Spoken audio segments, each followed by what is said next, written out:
Вечер в особняке Николая Петровича обещал быть обычным, торжественным, но предсказуемым.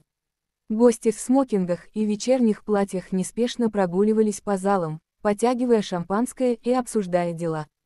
Хрустальные люстры мягко освещали паркетные полы, а в углу гостиной величественно стоял старинный рояль, черный, блестящий, словно ждущий своего часа.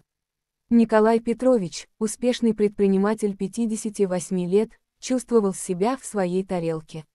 Он любил такие приемы, они напоминали ему о том, чего он достиг за свою жизнь.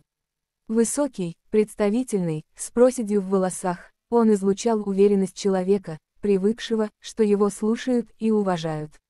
Его взгляд случайно упал на молодую девушку в форме горничной, которая тихо сервировала стол с закусками.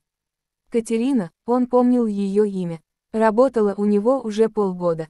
Всегда молчаливая, скромная, выполняющая свою работу незаметно и качественно. Ей было около 25, и было в ней что-то особенное. Не красота, хотя она была миловидна, а какая-то внутренняя печаль, которая иногда проскальзывала в ее глазах. Николай Петрович никогда не интересовался личными историями своей прислуги. Но сегодня, возможно, из-за шампанского или просто от хорошего настроения, ему захотелось немного повеселиться. «Катерина», — позвал он ее, когда она проходила мимо с подносом. Девушка остановилась, слегка поклонилась. «Слушаю вас, Николай Петрович. А ты умеешь играть на фортепиано?» — спросил он с улыбкой, кивнув в сторону рояля. Катерина на мгновение замерла, что-то промелькнуло в ее глазах, удивление. «Боль. Нет, сударь», — тихо ответила она, — «я простая девушка, откуда мне?»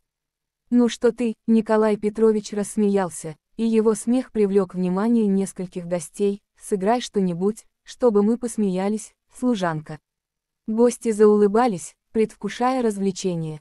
Кто-то даже захлопал в ладоши. Николай Петрович чувствовал себя остроумным хозяином, который придумал забавную шутку. Катерина стояла неподвижно, сжимая поднос. Ее лицо побледнело, но она кивнула. «Хорошо», — сказала она едва слышно. Она поставила поднос на ближайший столик и медленно подошла к роялю. Гости собрались вокруг, ожидая комедии. Николай Петрович стоял рядом, все еще улыбаясь. Катерина села на стул перед клавишами. Ее руки дрожали, когда она подняла их над клавишами. И тут, первые ноты полились из-под ее пальцев так нежно, так чисто, что в зале мгновенно наступила тишина. Это была лунная соната Бетховена, не просто сыгранная, а прочувствованная каждой клеткой души. Николай Петрович почувствовал, как улыбка медленно сползает с его лица. Музыка лилась, окутывая всех присутствующих невидимой вуалью красоты и печали. Катерина играла с закрытыми глазами, и по ее щекам текли слезы. В ее исполнении было что-то, что заставляло сердце сжиматься от боли и восторга одновременно. Каждая нота была пропитана такой глубиной чувств, такой искренностью, что даже самые черствые души не могли остаться равнодушными. Когда последние аккорды растворились в воздухе, в зале царила абсолютная тишина. Никто не аплодировал, все просто стояли, пораженные услышанным. Катерина открыла глаза и тихо встала из-за рояля. «Прошу прощения», — прошептала она, — мне нужно продолжить работу». Она хотела уйти, но Николай Петрович мягко взял ее за руку. «Подожди», — сказал он, и в его голосе не было и следа прежней насмешки. «Кто ты?» Катерина смотрела в половине. «Я же говорила, простая девушка, Николай Петрович». «Нет», — он покачал головой, — «так не играют простые девушки. Расскажи мне правду». В зале стояла тишина, гости не расходились, словно чувствуя, что становятся свидетелями чего-то важного. Катерина глубоко вздохнула. Я училась в консерватории», — начала она тихо, — «хотела стать пианисткой. Это была моя мечта с детства. Но», — она запнулась, — «но отец заболел.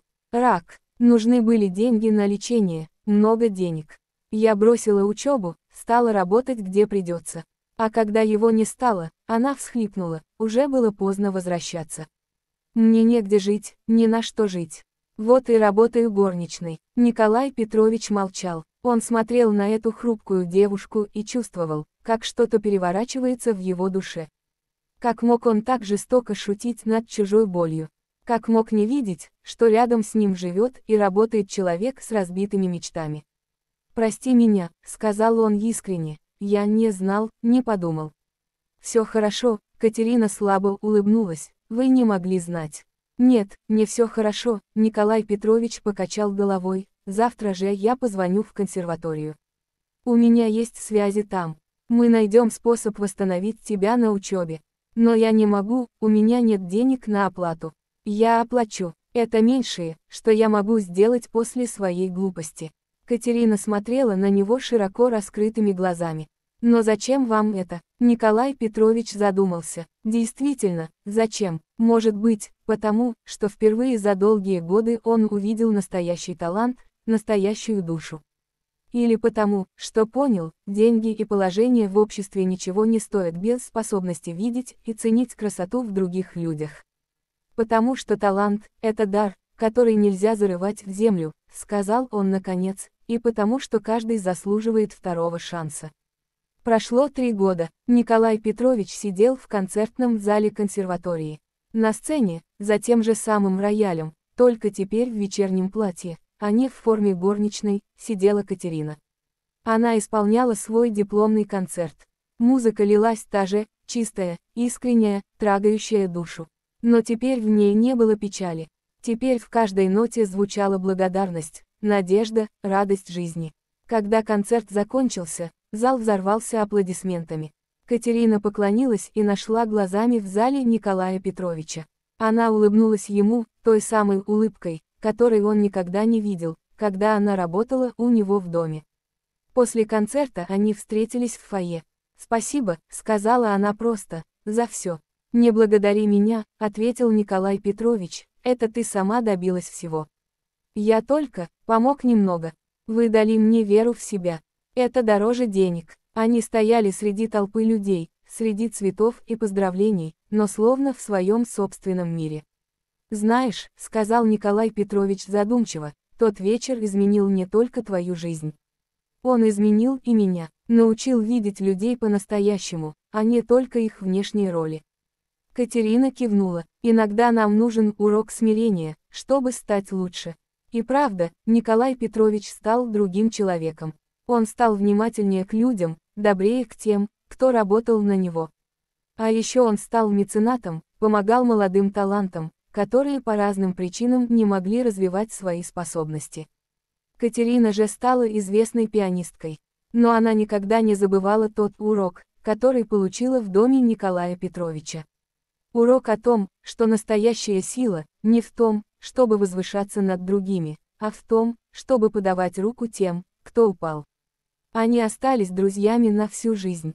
И каждый раз, когда Николай Петрович слушал ее игру, он вспоминал тот вечер и думал о том, как важно видеть в каждом человеке не его должность или положение, а его душу.